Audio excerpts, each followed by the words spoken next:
લાવી છે આજે એકાદશી પીરસ્યો ભોજન થાળ જમવા પધારજો આજે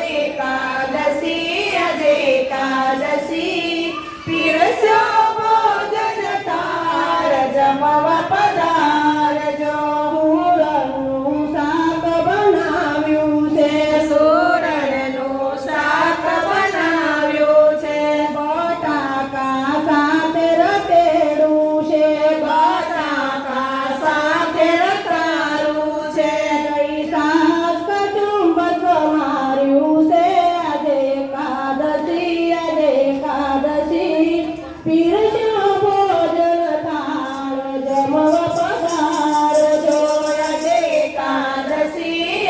એકાદશી પીરસ્યો ભોજન થાળ જમવા પધારજો પૂરી રાજગરાની કીધી છે પૂરી રાજગરાની કીધી છે વળગીમાં વઘારી મૂકી છે વળગીમાં વઘારી મૂકી છે આદુ મરચાં વાળી ચટણી છે આજે